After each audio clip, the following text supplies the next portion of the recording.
نو خوب کې څه کمال دی.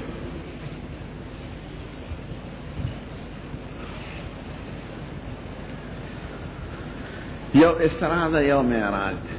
اسراء د شپې بوتلو ته وایي سبحان الذي اسرا بعبده. خدای تعبیر د سبحان نه شروع کوي. پاک دی هغه ذات چې خپل بنده بوتلې دی. ان چا په زړه کې دا شک شبهه رانشي چې څنګه یو انسان دومره تیز تلی شي. نو دی اول تا تقریر چې دا د ذات کار دی چې دا طاقت او قوت دار ته نه زیات دی. اسې نه چې هغه ته څه کمزوري منسوبه نه کړي. نو خدای پاک هر څه کولی شي. سبحان پاک دی هغه ذات.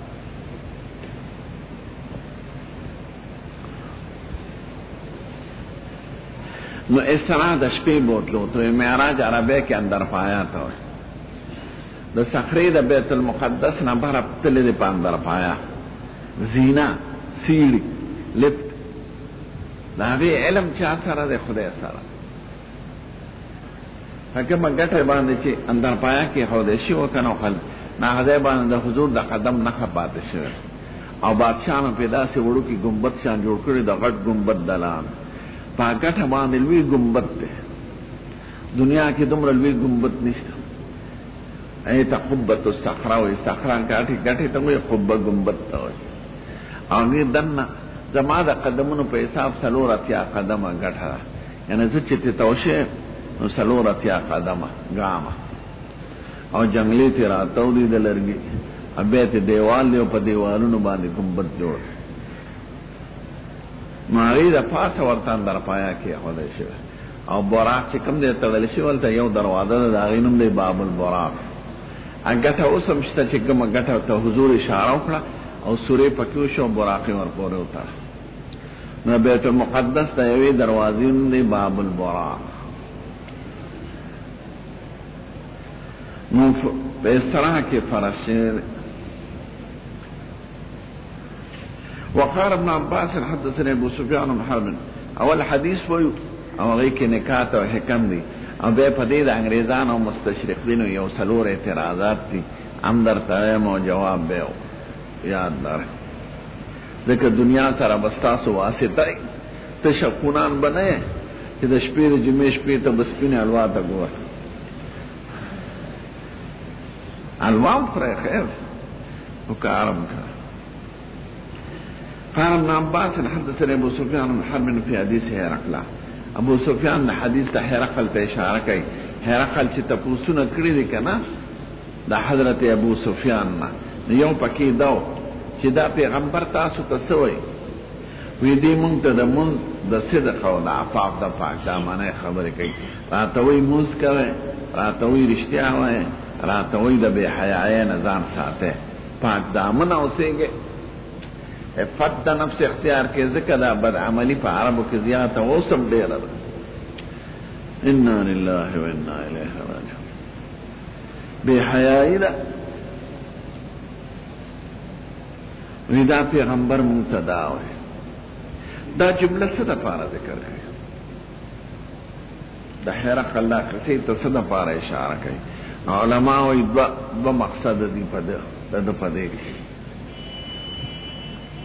اول خدا ده چې د ابو سفیان ملاقات د نبوت د مخکې د حضور سره په مکه مکرمه کې شوی دی او ابو سفیان د هغه د خبرو نقل کوي. نو معلومه دا شه چې په مکه مکرمه کې مونځ فرض شوی. ځکه ابو سفیان وایي مونږ ته حکم کوي د مونځ. نو معلومه دا شه چې مکه مکرمه کې چې هغې هلته نو مونځ معراج شوی دی او مونځ فرض شوی. دویم مقصد یې دا دی چې هغه بادشاه چې تصدیق وکړي چې دا خبرې چې څوک کوي دا خو پیغمبر دی یقینا. نو مطلب یې دا چې صلات او صدق او عفاف دا هغه خبرې دي مما اتفقت الشرائع علیها. ټول انبیاء کرام او ټول شریعتونه او ټولو دینونو کې د دې درو خبرو ذکر دی. د منځ، د صدق، د عفاف. یعنې دا ښکلی عمل دی چې په ټولو انبیاو کې راغلی دی. او ای که دا وی نو دا خصوصی خبره. نو صلات هغه عبادت دی مما اتفقت الشرائع علیها چې ټول شریعتونه په دې متحد دي او متفق دي، خو شکلونه بدل دي، عدد بدل دي، اوقات بدل دي. نور موږ په ټول قومونو او امتونو کې راغله، نو د چا زیات، د چا کم، د چا په یو شکل، د چا په بل شکل. دی حدیث مبارک ته ګور، زیات حدیث معراج په آخر کې راشي، باب المعراج کې بخاری په دې لومبي جلد په دې اخره کې. او که زیات ګوره تفسیر ابن کثیر کې د سبحان الذي اسرا بعبده کې تقریبا 40 صفحو کې آدم معراج ټول احادیث ذکر کړي دي چې څومره روایت راغلي. نو تفسیر ابن کثیر کې خپوره استیعاب دلته د معراج واقعات برستو بیان کی. دلته چونکه د مون مسله مقصود ده او عبادت مقصود دي، نو صرف کفایت په یو حدیث کړی دی. اول ته چونکه واقعه او تاریخ مقصود دي، نو البته ډیر مختلف روایات نقل کړي. حدیث ګوره حدثنا ابن مکرم شرح د حدیث تم ګوره او نکات او حکم ته به برستو مسله د اعتراضات او د جوابات. قال حدثنا ليس عن يونس بن شهاب بن انس بن مالك قال كان ابو ذر يحدث عن اسبق صحابي ده او د مدینه ده او کشر ده، او ابو ذر غفاری قدیم الاسلام صحابي ده، مخکې په اول ورځ کې ایمان راوړل. نو دې روایت د صحابي ده. دا ابو ذر نوم خپل ما ته ویلو کنه کتاب المجندب ابن جناده، مشهور په تخشع او په صح جن تیرول او د زیات مال د ساترو مخالف. د دیو جن عربی کې متل له چې یو سړی بظاهر ډیر نیکی صوفي چوغي دا دغه غسلی کندونه او په منځ کې ټګي منافقي دنیا پرستی. نو خلق وای علی سمت ابي ذر علی خلق ابي جهلی، د دې سړي شکل وزره په خدا ابو ذر دا خو کوي خصلت د شیطان دی. ډیروي پیران کنه چې هغه د ملنګي او پیری د دنیا د جمع کولو یو ذریعہ ګرځي، هو شروع او تسخیری وظایف کوي چف چف او خلق کرامات. نو خلق وای علی سمت ابي ذر علی خلق ابي جهلی، دا پلان کی سړي وزره په شکل شباهت د ابو ذر غوند صحابي مبارک ته، خو کوي خصلت د شیطان د ابو جهل.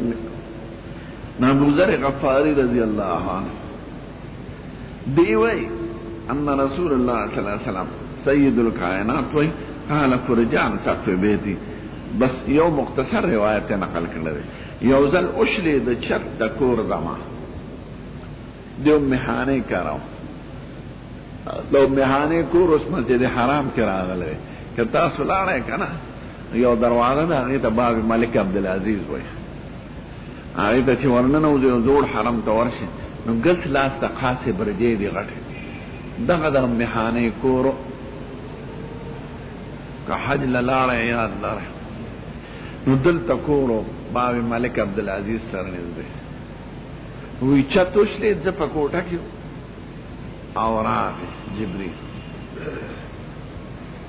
او سوال دا چې را چت وډی شلېږي چتوش له دو به یو دیش د دروازې نه راځي ملائکه پارسه نه نوتی شي. نو علماء وایي شی چې دا راز پکې چې دته دا خې چې تاسو را به شق صدر کیږي سینه به شلولې کیږي او پروا نه لري لکه داس شت چوشلی دا به یو ځای شو نه ته خور را پرې وته نه ته ګټه را پرې وته نه پکې شګاف راغی دغه شان بستا سینه شلېږي او ټک ټاک او محفوظ وي بیوتی دی په دروازه راغله ولا پچت او د تخی چې ناشنا واقعات به تاسو اوس کیږي لکه دا ناشنا واقعات چت شلیدل او به یو ځای کېدل.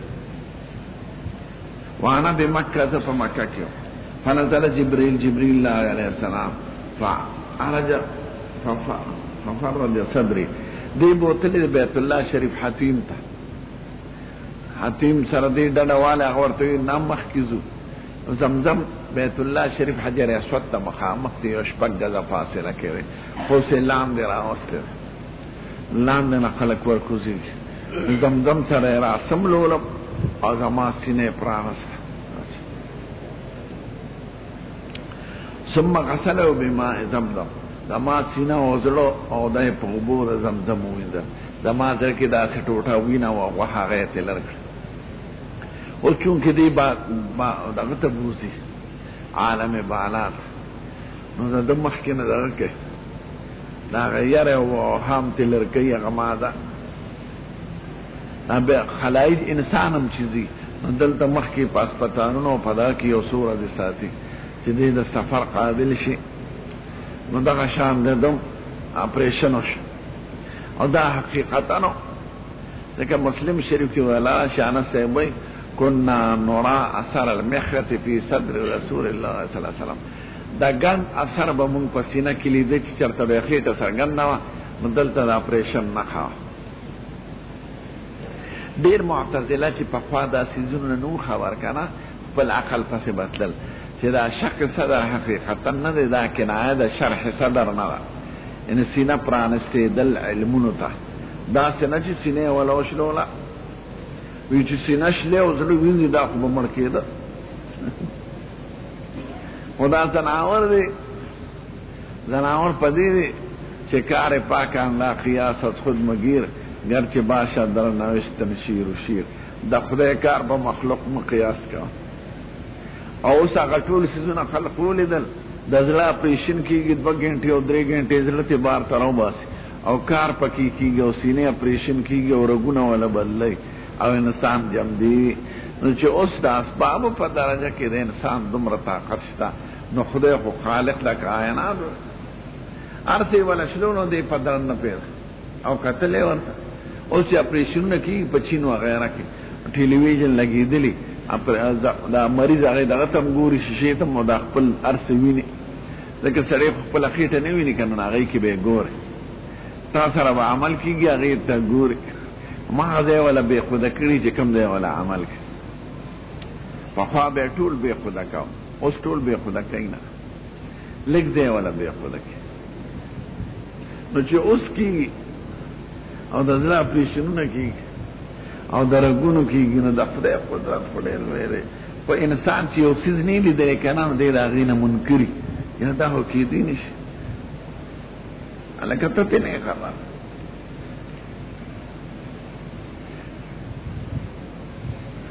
نو دا شرح صدر خو علماء ته هم کېږي ابو بکر صدیق وی حتی شرع الله صدری لما شرع له صدر عمر د جمع د قرآن په باره کې شرع صدر زمونږ وشو نو صدر خو علماو ته کېږي پاکانو ته کېږي بیا خو د پیغمبر او د غیر پیغمبر څه فرق پاتې شو نه دا شق صدر و سینه شلیدلو او د زمزم په اوبو یې وینځه دې نه معلومې لوښي ګورې د جنت نه راغلله اوبه د زمزم استعمال شي نو ډېر علماو یې داسې معلومې چې د زمزم اوبه د جنت نه غوره دي زم علم خدای سره دی ثم جاء بطست من ذهب د سرو یو تالو رکیبه وه ممتلئ حکمتا و ایمانا ډکو د دانایۍ د حکمت نه او د هوښیارتیا نه د علم نه او د ایمان نه د ایمان او د علم د ایمان او د دانایۍ د ایمان او د پوهې نه ډکو هغه زما په سینه کې واره اوس د طالبانو سوال دی چې ایمان او حکمت خدا خو معنا ده غیر مرئی څیزونه دي نو څنګه ډک او دا یاد لرئ دا د خلکو خبرې چې څوک د څه نه نه خبر اوس بجلي څومره بجلي ورکړه دومره بجلي ورکړه بجلي خو ښکاري نه بوتلې وي مریض ته ورکوي نیم پونډ بجلي ورکړه 20 پونډه بجلي ورکړه ګرمي ورکوي یخني ورکوي مریض نو هغه څیزونه هغه د جواهراتو په شکل کې راغلي او د نبي کریم په سینه کې واچول د خدای په نزد د اووه قسمه جهانونه دي ښه یو ته عالم مثال وای. نو ډیر سيزونه چې دلته معنا او کیفیت دي هغه په عالم مثال کې شکل لري. لکه علم عالم مثال کې شکل لا پایو دی. د سارب غیانو دا شکل د سیرابه د کال دی او د خوش غوی دا د قات کال دی. د دین شکل لکه کمیس دی. د سورت بقره و عمران شکلونه د مارغانو دی. د دنیا شکل به د قیامت پر ورځ د بوډۍ مکارې په شکل، قرآن شریف به د یو نوجوان په شکل کې راشي. نو د دې معانی او د دې کیفیاتو شکلونه دي په عالم مثال کې. هغه معنا علم او حکمت هغه په اشکال او په شکل کې تالی کې راوړي شي.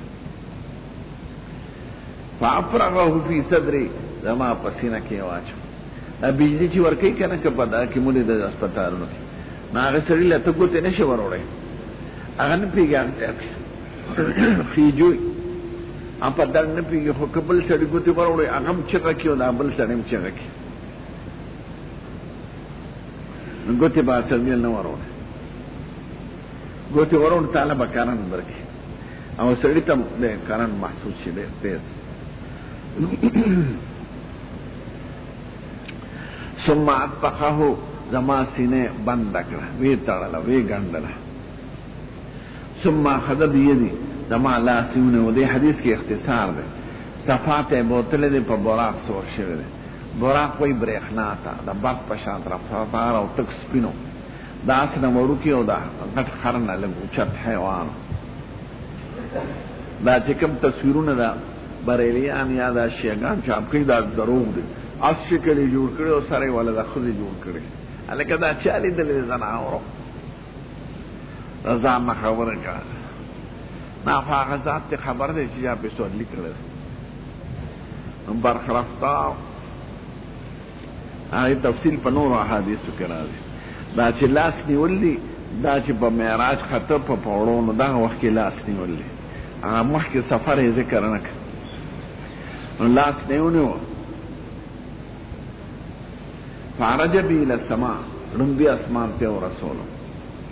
فلما جئت الى السماء الدنيا دا دنیا صفت د سما ده. دنیا معنی قریب نزدې اسمان ته ورسېدو.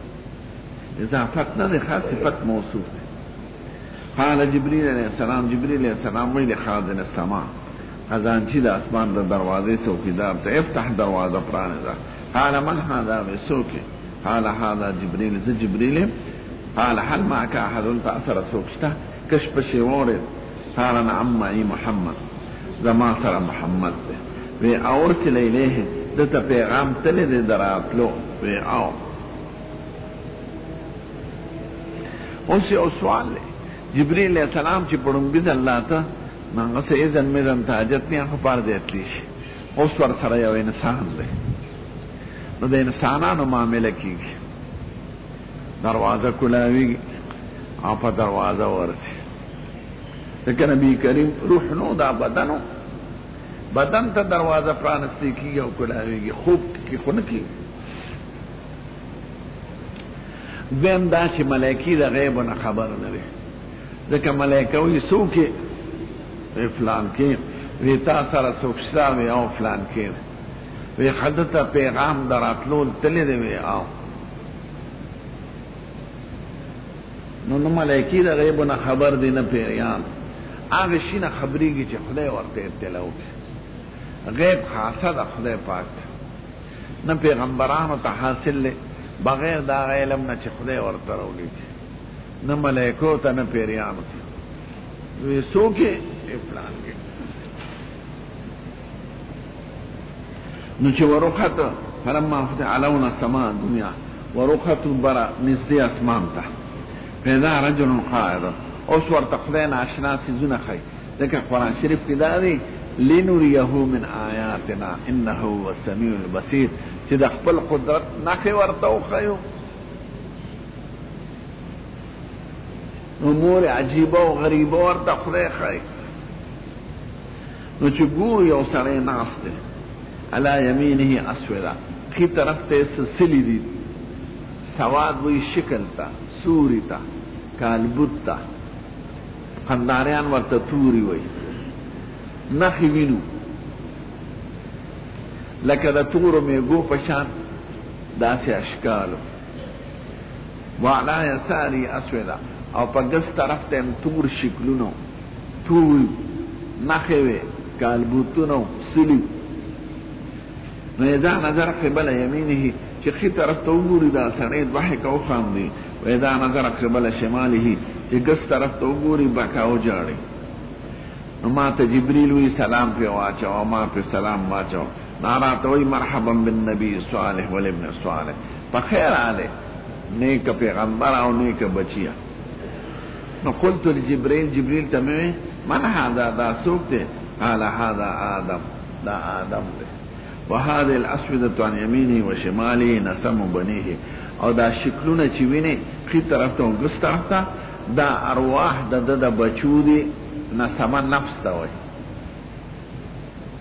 فاهل اليمين منهم اهل الجنه، دا خي طرف ته چې دي جنتیان دي. والاسودة التي عن شماله اهل النار، او دا سلی چې ګس طرف ته ویني دا دوزخیان دي. فنظر عن يمينه ضحكا، چې دی خي طرف ته وګوري نو خوشاله شي او خاندي. و اذا نظر قبال شماله بكى، او چې ګس طرف ته وګوري نو خپه شي او جاړي.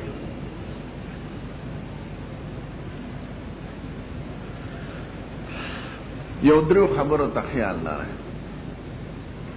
اول دا چې دا پیغمبران یې دلی دي څنګه لیدل، ای خو پس مکه خاخ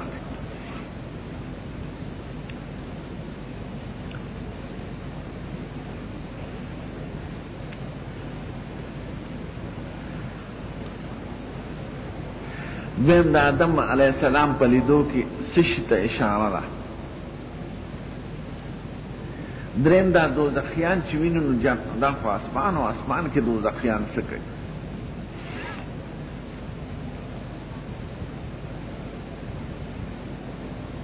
قدرم بے خبر جواب دار چې انبیاء کرام دا چې سیلی دلی دی خدای پاک دا معجزه په شکل او د حضور د عزت تپار دا جمدی بوتلی و اسمانونو تا جمدی کړ. اول ته حقیقتا وینه،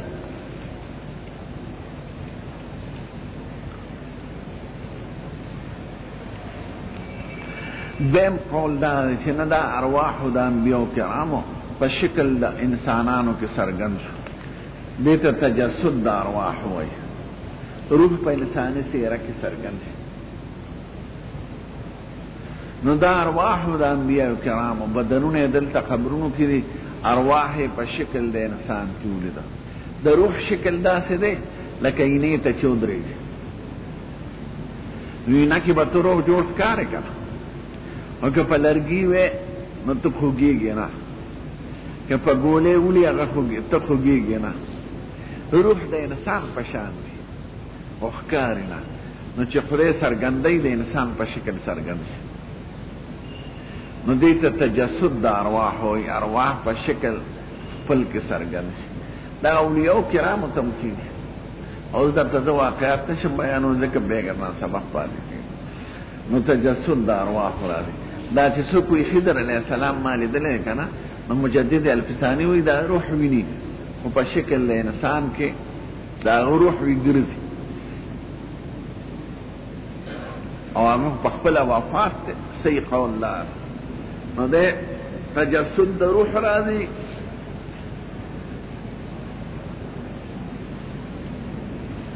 ما ورته ډیر معانی او کیفیت په شکل د اجسادو کې ښکار، نو دا تجسد د ارواح.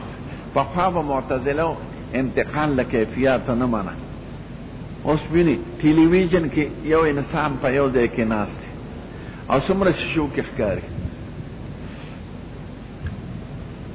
حرکات یې ویني، سکنات یې ویني، خبرې یې ویني. اوس یو شی راغلی انټرنیټ ورته وایي، هغې کې به خبرې هم کې او سړی به هم پکې ویني.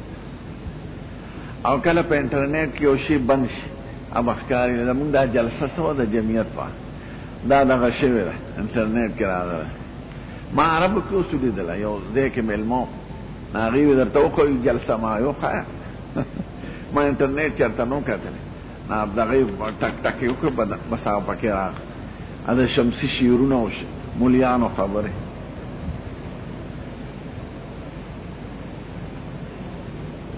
نو چې اعراض او کیفیت محفوظ ساتل شي هغه شکل به ویني نو د خدای په طاقت خدار سره زیات دی ولله المثل الاعلى د خدای صفات دا سره په معرفتوي انسان دې دا هسې نه منکری چې دی په نه پیږي دا کې دی نشي نو دا لکه ته نه خبر ده نه اوره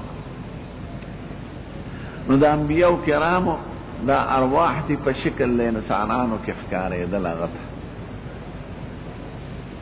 نو دې ته مسله د تجسد د ارواح وای حافظ جلال الدین سیوطی په دې کتاب لیکلی ای کتاب نوم دی تنویر الحلق فی امکان رؤیت النبی والملک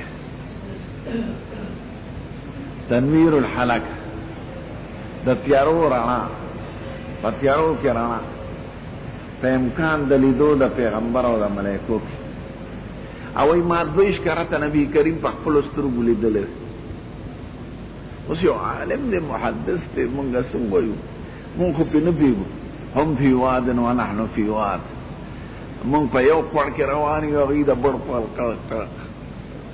بل خوا خلک نو وایي ما دویش کرته لیدلی دا قسطلاني صاحب شارح دی د بخاري دی ورغې وی صاحب زما بادشاه سره څه کار دی ما له سفارش وکړه ستا هر څه مني هغه وی نه زه چېرته سفارش له بادشاه نه ځم ما له خدای یو عزت را کړی دی که زه تا سره بادشاه وزیر له لاړم دا به رانه لاړ شي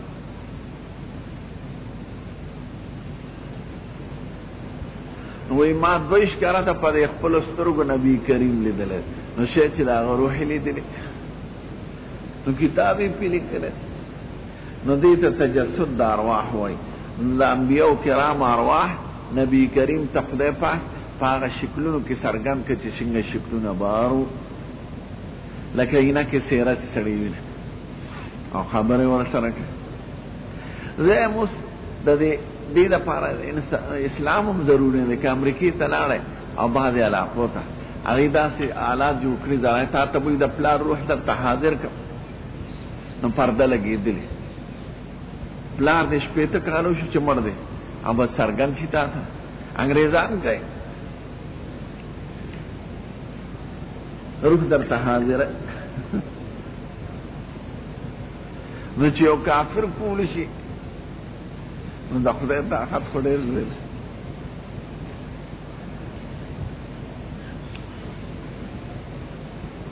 خو داسې نه چې چېرته سورګیري ووینې بیا یې د خضر علیه السلام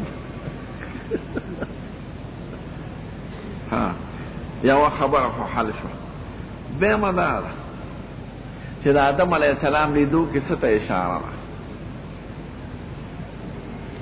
نو علما وایي ما د خپل استاد نه اورېدلي چې دا دې ته اشاره ده چې څنګه آدم علیه السلام خدای پیدا کړی یعنی په اسمان کې یو بیت دنیا ته راغلی دی هجرت یې کړی د اسمان نه دنیا ته ته به هم یو ځل هجرت کې د دې ملک نه به ځې بل ملک ته او وفات کېږي بالته د حضور پاک هجرت ته اشاره ده چې دا ملک پته پرېږدي درېیمه خبره چې دا شکلونه ورته څنګه حاضر شو دا ارواحو په شکل د میږو کې څرګند شو د نیکانو ارواح فی طرف ته او د بدانو ارواح ګس طرف ته نو د نیکانو ارواح حاضرېدلو کې خو څه ناشناوالي نشته او د بدانو ارواح هغه په سجین کې دی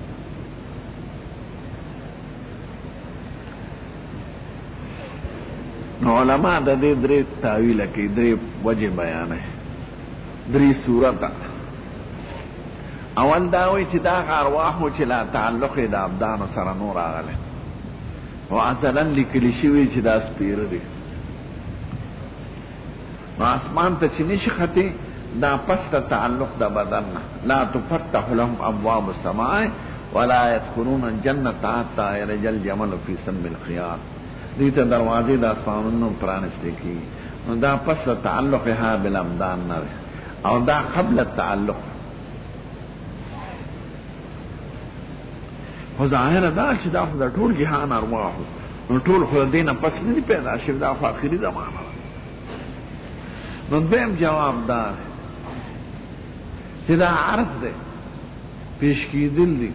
مجرم هم کله د بادشاه دربار ته پیش کېږي خو د یو مېلمه بادشاه دربار ته تل یو حیثیتي او د مجرم د دربار د بادشاه ته تل بل حیثیتي عدالت ته بوزي. نو د دوی عرض راغلی بقای بیا نه راغلی هغه وخت سره پیش کړی شو.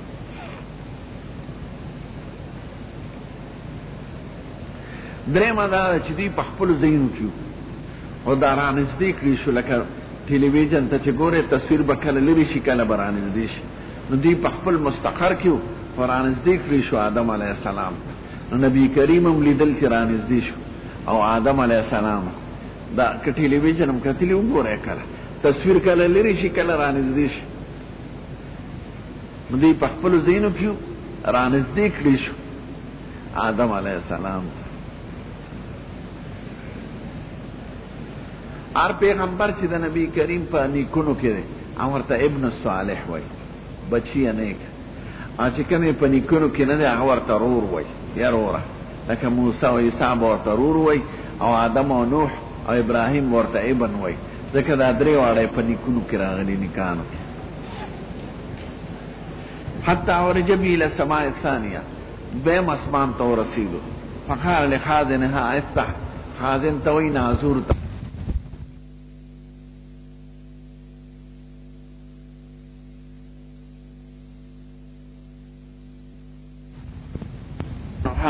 دننا خازن وای مثل ما قال الاول لکړم بچ ویلو ته سوکي وی جبريل وی تاسو سره سوکته وی هغه نبی کریم نو می واش وی دته پیغام دراتلو تل دې سوي او دروازه پرانست. قال انا سنف ذكر انه وجد في السماوات انس وی ما ته ابو ذر ویلی دي چې دا پیغمبران لیدلی دي وی ما ته بعضی پورا یاد نه دي چې کم کلی دل دي او کم کلی دل دي. او دې راته ویلي دي چې آدم او ادریس او موسی او عیسی او ابراهیم لیدل دي. ولم یثبت کیف منازلهم، ما ته بیان نه کړي اثبات نه کړي چې کم زینو کیو و اجمالا نه یاد دي. نور روایاتو کی تفصیل لبه غیر انه ذکر البته دارا یاد دی انه وجد آدم فی السماء الدنیا چې آدم په لومبي اسمان کې لیدلو او ابراهیم فی السماء السادسه او ابراهیم په شپږم کې لیدلو. سام وهم دی ابراهیم په ووم کې لیدل دی، ها شپږم کې موسی علیه السلام لیدل دی. آخری پیغمبر چې ویني ابراهیم دی، هغه د ټولو پیغمبرانو سردار دی پس د موږ د پیغمبرانو افضل الانبیاء بعد نبینا الکریم. قال انس فلما مر جبريل علیہ السلام بالنبي صلی الله علیه وسلم بادریس، چې حضور مبارک په ادریس علیہ السلام تیر شو، قال مرحبا بالنبي الصالح والاخ الصالح، بخیر علیه کل پیغمبرو نیک روره کل روره. هغه په نیکونو کې نه ادریس علیہ السلام اول هغه پیغمبر چې خط دنه شروع شوی مخکې خط نو، او دا دې ته اشاره ده د استاد صاحب نه مې اورېدلې چې ته به بادشاهانو ته خطونه لیکي، ځکه نورو پیغمبرانو دعوت نامې نه دي لېږلې او سید الکائنات بادشاهانو ته دعوت نامې لېږلې د اسلام، هرقل ته لېږلې ده، کسرا ته لېږلې ده، مقوقس ته لېږلې ده، بعض حاکمانو ته لېږلې.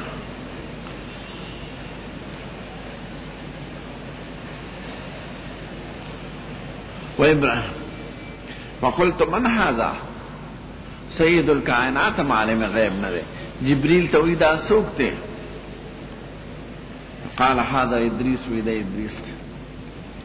ثم مررت بموسى فموسى عليه السلام ورلم فقال مرحبا من نبي صالح والاخ صالح، بخیر علی کل پیغمبر او نیک کل رورا. قلت من هذا ما دا څوک دی؟ قال هذا موسى. ثم مررت بعیسی په عیسی تیر شم. دلته راوی چونکه ترتیب ورته نه دی یاد نو به ترتیب ذکر کړی. قال مرحبا من نبي صالح والاخ صالح. قلت من هذا؟ قال هذا عيسى، دا عيسى. ثم مررت بابراهيم، فابراهيم عليه السلام ورل. ابراهيم او ابراهام، تورات کے ابراهام نے دمو قرآن شریف ابراهيم. ابراهيم من ابو الجمهور، دا لوی قوم پلار. اب راهیم جمهور، ابو الجمهور.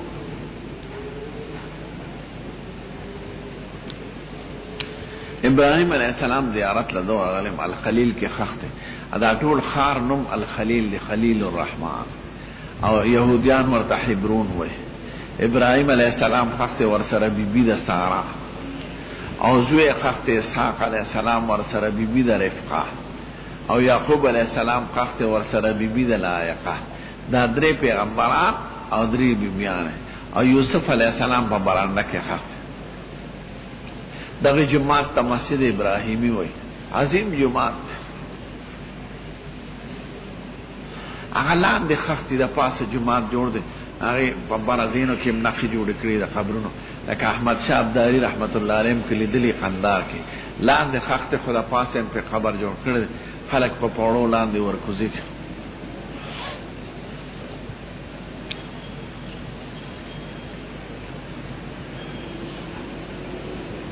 قال ابن شهاب، ابن شهاب زهري وی دا رنبی حدیث ابن شهاب زهري دا انس ابن مالک نه برای راست بیانوي. دا دویمه ایسه ابن شهاب زهري دا چانا نقل کئی؟ فاخبری ابن حزم، دا ابن حزم نه نقل کئی، ابو بکر ابن عمر ابن حزم. ان ابن عباس و ابا حبت الانسواریه، چې ابن عباس و ابو حبه انسواری با ما تداوی. یعنی دا رنبی حدیثی دا انس نه اوریدلو، انس ورته دا ابو ذر نه بیان کئی. دا دویمه جمله دا ابن حزم نه اوریدلې ده، ابن حزم ورته دو صحابانو نقل کړي. کانا یقولان دې دواړو به قال النبي صلی الله علیه وسلم سید الکائنات وی ثم عرج بي حتى ظهرت لمستوى. ز ختم برا ظهرت صعدت، ختم برا مستوى ته ورسېد. مستوى یو ځای مقام نوم دی.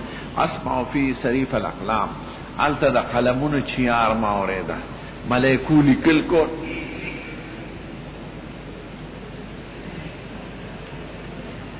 پدې کیفیت مونږ نه پیو، ذکر دا عالم بالا خبر شاهی دربار ملائکو پکې لیکل کول د تقدیر.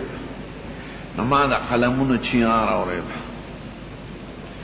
قال ابن حزم وانس بن مالک، بیا ابن شهاب دلته دا دویمه جمله د ابن حزم او انس بن مالک نقل کوي. قال النبي صلی الله علیه وسلم ففرض الله علیه به برت له به سدرۃ المنتهى ته چې ورسېد، نو جبرئیل علیہ السلام یې زبر نشمتله او ویسو بسنگا زمین قالین براشن یوشن بحمل لاره پای نبی کریم کی ناسو برلا د خدای عرش معلا تورسد. نو چې ورسې ورته وی قف فإن ربك يصلي، ادرېږه ستا رب صلات کوي. پته نه چې د صلات د خدای د صلات حقیقت سره. نو بیا ورسره خبرې کړې د خدای پاک. نو په خپل سترګو لیدلې ده کنه دې لیدلې. نو عائشہ بیبي او ابن مسعود سے وای نه لیدې نه، لا تدرك الابصار وهو يدرك الابصار وهو اللطيف الخبير. ابن عباس وای نه لیدلې ده، راه راه راه راه. د امام احمد سے دا مسلک ته زمونږ هم دا ده، خرویت دون رو، یعنی رویت په حجاب کې. نو خدای پاک لیدل. نو به درې خبرې شوې ده نور، یعنی مونږ ته چې کوم با رسیدلې باقي علم هغه سره ده او نبی کریم سره. اول د منځونه په فرض شوی، دویم غفر لامتی المحمات، دا غټو ګناهونو د بخنه وعده وشوه. که زه غواړم زه به بخم، دا وعده په خوانو سره نه وشوه. دریم دا دوا آیتونه خدای دا وخت کې راکړل، آمن الرسول بما انزل الیه من ربه فانصرنا علی القوم الکافرین. نو دریو خبرو بیان شوه.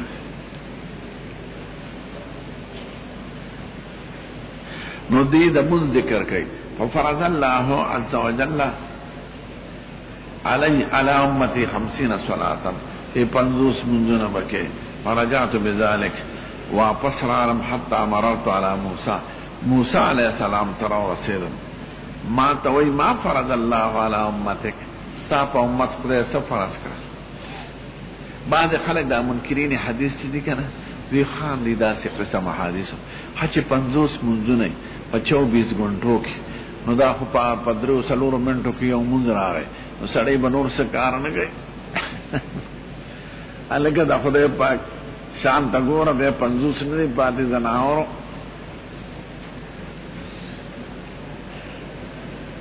او چې خدای 50 منځونه فرض کړي نو دا غي طاقت انسان لبه ورکول شي، لکه د 50 طاقت بنی اسرائیل بنه شو کوله، امول خدای د 50 طاقت راکړ.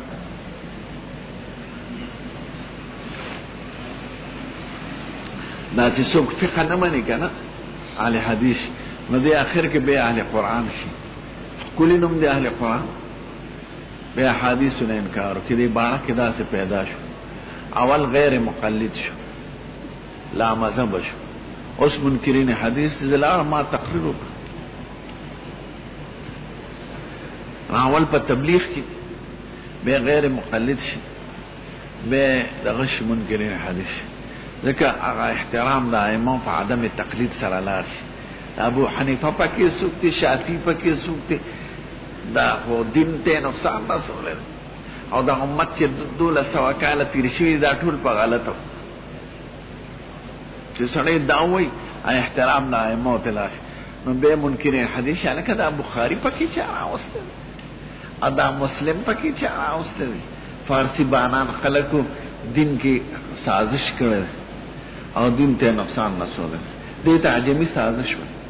قرآن بس ته کنه تبیانا لكل شيء، دا هر څه پکې حکم نه. نو چې یو ځل د ائمه دغه تلار د ځلنه، نو بخاری او امام ابو حنیفه کې سره، امام ابو حنیفه په تیم چته، نو چې دا غي احترام تلار د شافعی سے تلار بخاری پکې سوته دا ورست دي. ائمه خو مخ کې دي کنه، بخاری مسلم خو د سلور وړو ائمه نه ورسته. نو دا بخاری دا ابو حنیفه پکې سوته، شافعی پکې سوته، فقط غرانل کابلیانو با جوړیا اور آتے فقہ جوڑا کر اور دین تے نقصان ہونا سا. ہماری نوزول سنت کتاب اللہ و سنت دا یولویا فتنہ دا وزارہ نو بیسان دا منکرین حدیث بخاری پا کی سوکتے، مسلم پا کی سوکتے، عجمیان دارن او قرآن شریف صاف حکم دے اگئی کی دغا کئی اور ټوکی کوي په دې حدیث پورې خان 50 منځونه.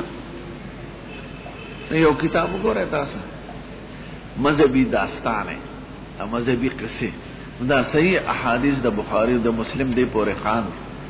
دا بخاری پکې چا راوست. انا لله و انا الیه. نو عدم تقلید دا آخری کی انجام خراب دینا ځان بچ کرے.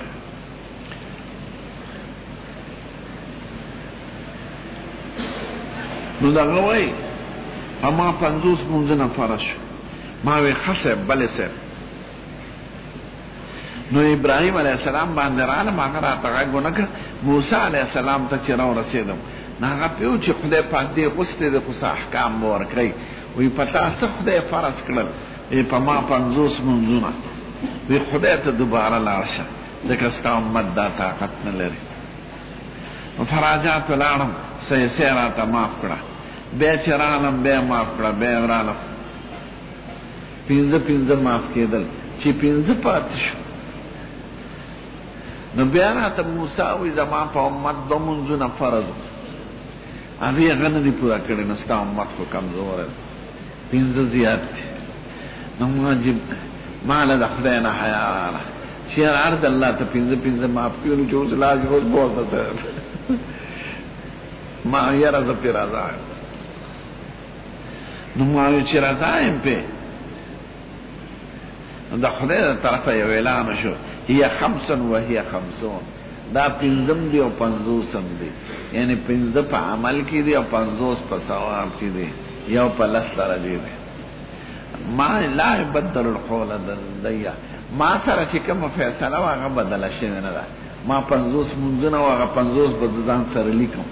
تاسو په ذکر هي 5 عملا وشكلا وصورة وأداء 50 أجرا وثوابا وعوضا. عمل کې 15 دي، ثواب کې 50 دي. ما چې ځان سره لیکلي دي هغه کې فرق نه راغلی. لکه یو سړي پتا 50 روپے قرض لیکلي په کتاب کې، ته ورته که 15 راکړه زما په کښ راکاږه، ته 15 ورکې هغه په ټول حساب به باق شو، کنه خو 50 په 50 قلم راکاږه، یا ته به ځان سره 50 لیکم ته 15 راکړه. دا د خدای احسان.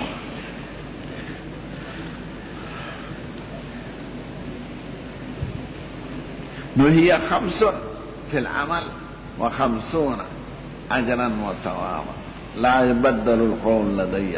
ما سره چې کومه فیصله ده چې 50 په هغه ما نه ده بدله کړې، تاسو سره مې په عالم دنیا کې عالم مشاهده کې تخفیف وکړ، کوي 50 د به لیکم 50. من جاء بالحسنه فله 10 امثالها ومن جاء بالسيئه فلا يجزى الا مثلها وهم لا يظلمون.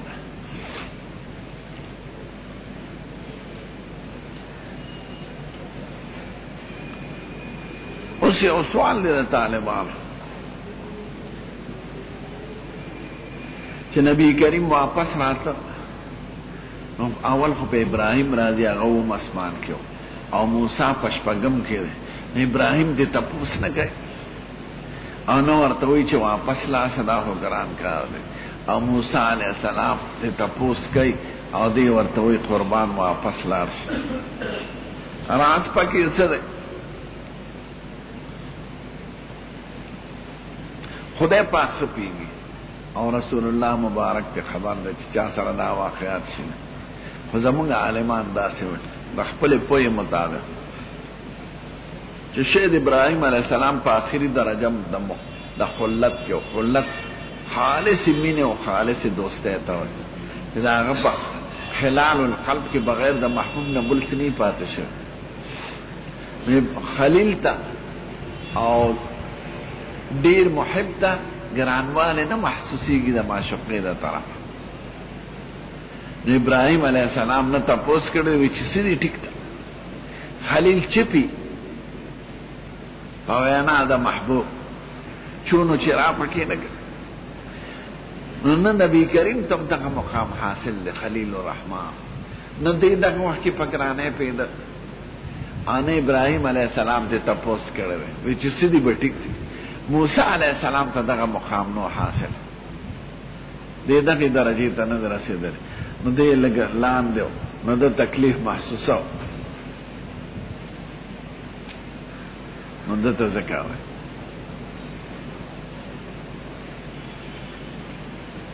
به موسی علیہ السلام جړلیو د حضور پاس د تلور نه پاس چې دې په تیر شو کنه، نو موسی علیہ السلام وجړل. نو شامبل ملائکی ورته ویلي جاړي وی دا زمانه رستو پیغمبر دی او نوجوان د دو امت په زمانه امت نه زیات دی جنت له.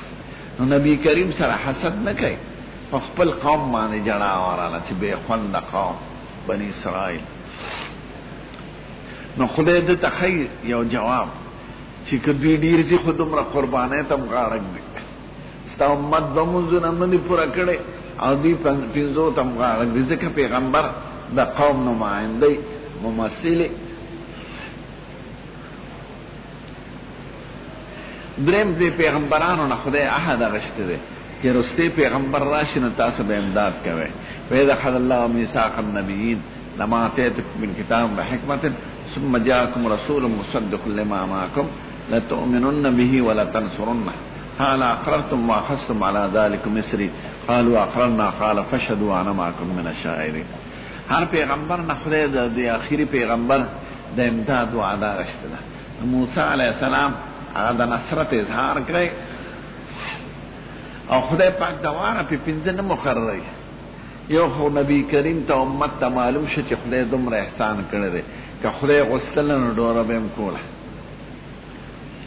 بیم د نبی کریم سره د ملاقات باندې جوړې شو ذریعه د یو ځای ملاقات په ځای سوزل وکړل نه کرته ملاقاتونه وکړل کله واره خو خبره بخلاص شي سلام ده چې د حضور عزت عظمت او جاه سرګن شو چې خدای د سره دومره احسان کوي چې هر دل ورزي رټینا ورته وي ځا پینځه مې تمام دا مې تمام کړ دا مې تمام کړ نو د حضور عظمت او قدر او منزلت د خدای په دربار کې په دې بار بار تلو باندې خسرګن شو نور رازونه خدای ته معلوم نو بیا نبی کریم وی دی گرانوالی پورتا ہے یو کتاب میں کہتا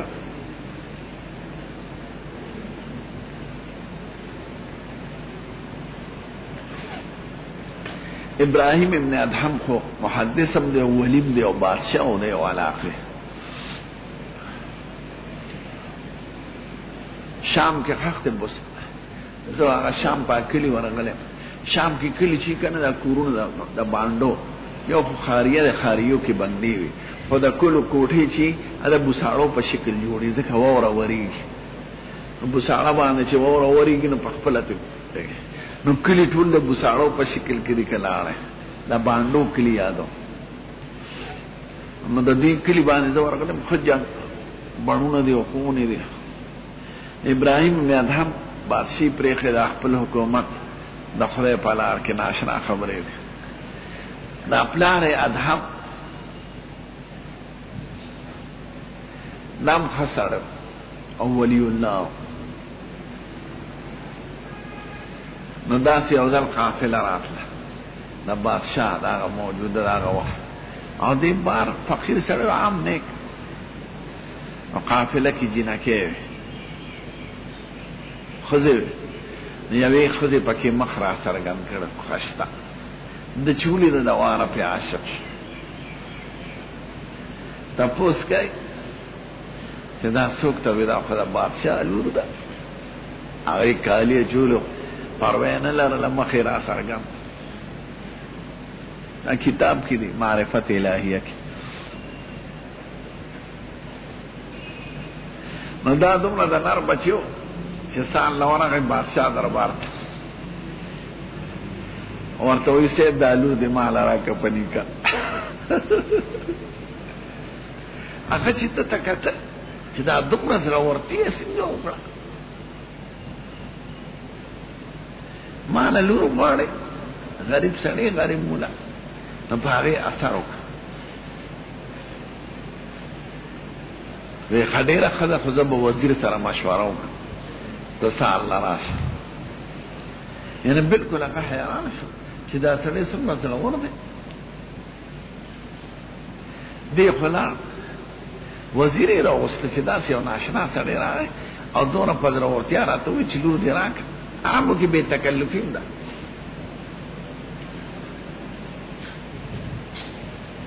د دنه به مې څنګه خلاصه وزیر وایي زه چې سال راشي که نه نو ماله یې راولېږه چې سال راغی بادشاہ ته وی صاحب درعالم خو وزیر صاحب سره ما مشوره کړې دا واغله ورشه چې هغه ورغه ورته وی لکه د بادشاہ لور غواړي او خو لوی خاندان دی دا دې مہر پورا کولی شي وی آو وی خطبه لالونه پیدا کړ بل لالونه هغه براوړې دا به د هغې مہر شي ځکه د بادشاہ لور ده د دې مہر وی خسر وی که مې راوړو بیا به انکار خو نه کوي نه هغه سوچ دی غریب ملا سره دوه لالونه کم دی لال دریاب ته او باټې راواش لالونه دا مرغلرې غټې دا په دریابونو کې دریاب ته ودرېد او اوبه داسې دا کوي دی بل طرف ته اړوي چې دریاب کې به چېرته لال لوځي نو په دې راوځي زه خدای دې دریاب ته حکم وکړ وی لالونه ورغورځوه لالونه راووتل او دریاب بیا رسته شو دته یو پنځه راواغېستل باقي لاړل بیا غایب شو د دوستانو داسې عجیبه معامله دوس په دې نه پیږي چې بلالونه پیدا کول دا ګران کار دی یا دریاب چول دا لغل دریاب به زه په برخه وچکم وی ډېره ښه سال نه ورغې مدیر پې پنځه لالونه پیش کړل بو پدې هغه حیرانه شو سره خو ته ګوره چې دا یې د کوم ځای نه راوړی بیا چېرته ورکوله وزیر ورته دا پر سره ما ټوخې کولې د بادشاه لور د پاره خو محل پکار هغه تا سره اوسېدی شي ځکه که خپل کار کوه وی ګوره ما سره دې وعده کړې وه وی نه دا خو مې سره ټوخې کولې لاړ چې دې لاړ هغه جینۍ ناجوړه شوه دا سخته ناجوړه شو چې حیران شو د جهان حکیمان یې والا راغون کړ دا دې پورې ویم چې عاشقانو ته ګران څیزړو ګران ښکاري نه حکیمان یې والا چې څه علاج یې کوم علاج یې نه ټیکي حتی کې چې مړه شوه خو هغه مړه وه چې سکتې مړی یو مړی انسان هغه څوک پې نه پوهېږي مړه شو لوی غم شو اوس د دې خبرو نه عام خلک نو خبر خاخه یې کړه دې د شپې چې دا دې کوم ځای پروت و د ادهم صاحب د سره د شپې مېلمانه راغلي وو هغه هم داسې زبرګان ملنګان شانتې صوفیان مېلمانه ورسره دي دې د شپې قبر لاړ او سر یې پې کېښود او ژړلې معشوقه وه دې خبر کې څه کش پش محسوس کړ راغی مېلمنو ته وایي وی دغه دا خبر خو داسې کش پش بس وی راځئ چې ورشو نو هغې ځان سره سسپاره او دا سامان چې که نه ده کو دا یوې نه بلچې او چاري او دغه یې راوړه هغې کې یو حکیم هم په دغه ملنګانو کې چې هغه پې لاس کېښود وی هلکه دا خو جمدی ده سخته بیماری پې راغلی وه نه به دی حرکت دا بیماری هغې به معلومه چې پوزې ته به ګل کېدی که هغې کې حرکت راغی یا سترګو ته به بجلي وکړي چې هغې کې رڼا ښکاري دا من نه دی که نسه یې بند دی نو خبر نه یې راوښکله په مزه اوره یې وستله دا ادهم صاحب ځای ته دارو ماری ورکړه بیا په خود شو اوس جینۍ ګوري چې دا زه کوم ځای کې هغې ورته وایي خفه کېږه مه ته مونږ د خبر نه راوښکې خبر یې بیا برابر جوړ کړه چې څوک پې پوه نه شي او د دې عالم د برکت دلته به د نکاح کوو هغې وی ډېره ښه ده چې زه دلته جمدی کړی ما واپس یې راوست زما هم دا خاوند نکاح یې وله وتړله هېڅوک ترې نه خبرئ او د افغانیانو خبره تطبیق یې شروع او تبلیغ والا ورته تقاضا وایي دا د هر چا اصطلاح دي